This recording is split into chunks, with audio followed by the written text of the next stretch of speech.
Buenas, hoy vamos a analizar el proceso de transcripción celular. Para ello tenemos que entender en el contexto en el que se produce dicho proceso. El dogma central de la biología molecular consta de la replicación del ADN con el fin de poder multiplicar la celularidad, la transcripción, que es la capacidad de hacer un ARN de un determinado fragmento de ese ADN, y la traducción, el poder generar proteínas a partir de los diferentes tipos de ARN generados a partir del ADN. Dentro de acá de los ARN, luego de la transcripción, podemos tener ARN transcripcionales, mensajeros, ribosomales, entre otros. Recordemos que el ARN está formado por nucleótidos, más específicamente ribonucleótidos, formados por un ácido fosfórico, por una aldopentosa ribosa y por diferentes bases nitrogenadas. En el caso del ARN vamos a estar formada por adenina, uracilo, citosina y guanina. La transcripción consta de utilizar una molécula de ADN como molde en un determinado sector, el cual se van a romper los puentes de hidrógenos y vamos a utilizar una de esas hebras como hebra molde. Esta hebra molde tiene ciertas características. Es antisentido y no codificante. ¿Por qué antisentido? Porque tiene la dirección 3', 5'. Esta hebra se va a utilizar de guía para poder sintetizar una nueva hebra en formato ARN, que va a ser la hebra transcripta, que va a tener sentido, que va a codificar. Para ello van a interactuar diferentes factores de transcripción y enzimas. Ahora vamos a observar un poco más en profundidad el proceso de transcripción.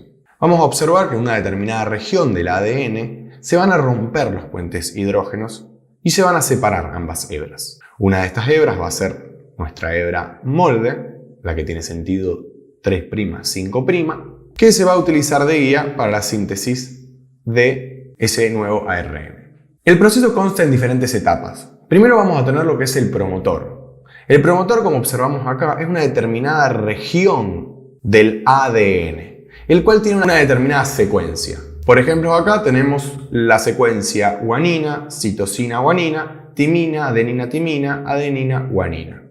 O sea que esta determinada región del ADN, la cual llamamos promotor, me va a indicar que de este sector hacia adelante se va a ubicar codificado un determinado ARN, ya sea mensajero, transcripcional o de transferencia. En este caso puntual tenemos el promotor del mensajero. Lo que va a continuar es la unión de los factores de transcripción en este determinado promotor, lo que va a estimular luego la unión de las diferentes polimerasas a estos factores de transcripción y comenzar la síntesis de esa nueva cadena en formato ARN, como vemos acá en verde. Recordemos que las polimerasas lo que hacen es poder colocar los nucleótidos en las regiones que le corresponden. Se van a basar entonces en la ley de Chargaff de complementariedad de base. Las adeninas van a complementarse con uracilo y viceversa, y las guaninas con citosina y viceversa. Así, luego de esta polimerización va a haber determinados sectores inhibitorios que van a culminar esa transcripción. Y el resultado va a ser una molécula de ARN inmaduro. Inmediatamente que termina la transcripción del ARN, se vuelven a armar los puentes hidrógenos y se vuelve a formar la estructura de doble hélice del ADN, sin modificaciones en él. Luego de la transcripción de un ARN, lo que tenemos es simplemente una hebra de ribonucleótidos. A eso lo denominamos inmaduro. ¿Por qué? Tiene que ocurrir modificaciones post-transcripcionales específicas para ese tipo de ARN que le den, por un lado, función y por otro lado, protección, para que puedan salir del núcleo y en citoplasma cumplir su función. Ahora vamos a analizar cómo maduran los diferentes tipos de ARN. Conceptualmente tenemos tres grandes ARNs: de transcripción, ribosomal y mensajero. El mensajero tiene el código, tiene la guía para poder realizar esa síntesis de proteína. El ribosomal le da el sitio, como la fábrica, el sitio en donde se va a producir esa síntesis de proteínas.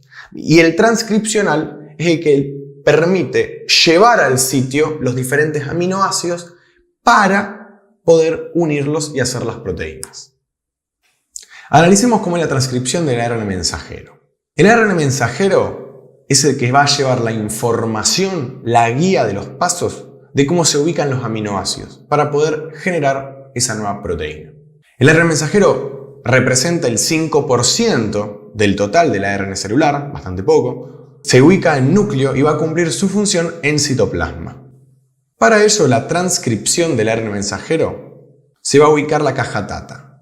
¿Por qué caja TATA? Porque el promotor es una secuencia de ADN que está formada por varias timinas y adeninas flanqueadas por guaninas y citosinas, el ejemplo que vimos anteriormente.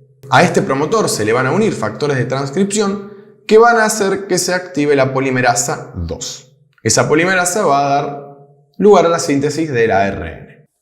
Hay 3 modificaciones importantes que se le va a realizar al ARN mensajero para poder madurarlo. Por un lado, la formación del capuchón. El capuchón, ubicado en el extremo 5', no es más que un GTP, una guanosin trifosfato, que tiene un metilo en su estructura. Esto hace que sea hidrófobo y que rechace, por ejemplo, enzimas como ribosimas que pueden unírsele e hidrolizar esta molécula una vez que salga hacia el núcleo. O sea que tiene una función de protección el capuchón. En el otro extremo tenemos lo que se conoce como la cola poli-A. Es simplemente una gran secuencia de adeninas que también tienen una función de protección. Y por último tenemos el proceso del splicing. El splicing, como traducción literal, sería empalme y reordenamiento. El splicing prácticamente se basa en eliminar aquellas regiones del ARN mensajero inmaduro que no codifican para la proteína en cuestión, que los denominamos intrones, y quedarnos únicamente con aquellas regiones que sí codifican para esta proteína final, que denominamos exones. Para el splicing se utilizan ribonucleoproteínas. Estas riboproteínas son enzimas que tienen una parte proteica y una parte no proteica, formada por ribonucleótidos. Estas proteínas se unen en diferentes sectores y van a eliminar los que no codifican y quedarnos con los que sí codifican. Así nos va a quedar todos los exones en nuestro ARN mensajero maduro y una serie de ribonucleótidos que van a ser degradados, poder utilizarse para generar otros tipos de ARN en un futuro. Ahora vamos a analizar la transcripción del ARN transcripcional. El ARNT es el encargado de poder llevar y ubicar en el sitio correcto el aminoácido en cuestión para hacer la secuencia de proteínas. El ARN de transferencia representa aproximadamente el 15% del total del ARN celular. Se genera dentro del núcleo y va a cumplir su función en citosol y va a unirse a aminoácidos libres y llevarlos al ribosoma. La transcripción del ARN de transferencia consta de un promotor en el ADN, que conocemos como caja A y B, el cual se le unen factores de transcripción que estimulan a la polimerasa número 3. Una vez sintetizada esa hebra de ARN transcripcional inmaduro, le ocurren 3 modificaciones post-transcripcionales. Una de ellas es la inserción de la ribosima en el extremo 5'. La ribosima es una enzima que tiene un grupo fosfato extra. Eso hace que esté inactiva, entonces se ubica en lo que son sus sustratos, pero al estar inactiva no hidrolizan. Al estar ocupado ahí en su sitio activo, hace que otras enzimas no puedan ubicarse ahí. Por ende, tiene una función de protección, muy similar al capuchón. En el extremo 5' se inserta una secuencia CCA, citosina, citosina, adenina, con un hidroxilo. Esto tiene 2 funciones. Por un lado, protección, y por otro lado, el sitio de unión para el aminoácido específico. Tenemos diferentes metilaciones en estos sectores, donde va a lograr que el ARN de transferencia se pliegue de esta forma, por atracción en estas regiones de grupos hidrófobos, gracias a los metilos, que van a alejarse del exterior, que es hidrofílico. Esto va a ser clave para determinar la figura en trébol de 3 hojas tan característica del ARN de transferencia. Recordemos entonces que en este extremo 3' se va a ubicar el sitio de unión para el aminoácido en un futuro.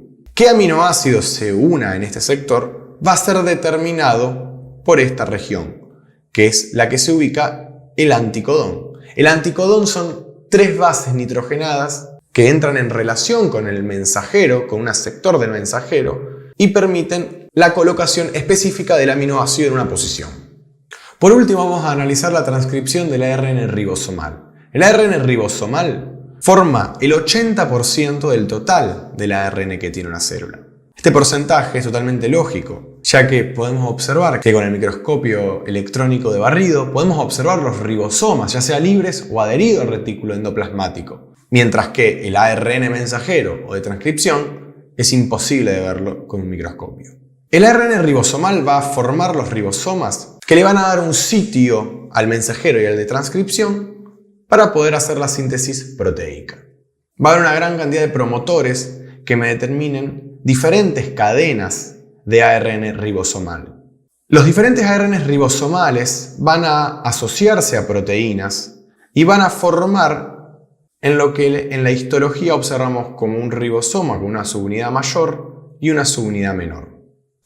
El ribosoma va a ser el sitio de la síntesis proteica tanto en células eucariotas como procariotas. En ambos hay una subunidad mayor y una subunidad menor, pero vamos a observar que el tamaño se diferencia entre una célula y otra. Vamos a observar así que las células eucariotas tienen la subunidad mayor 60S y menor 40S, mientras que las procariotas tienen su unidad mayor 50S y su unidad menor 30S. La S es una unidad que significa segmentación, que prácticamente está hablando del tamaño de la masa a un nivel muy pequeño de estas dos estructuras.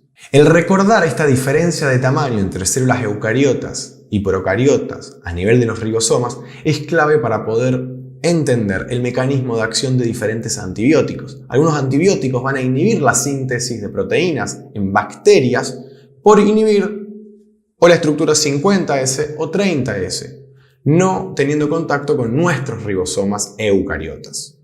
Hasta aquí llegamos con los procesos de transcripción, espero que les haya servido.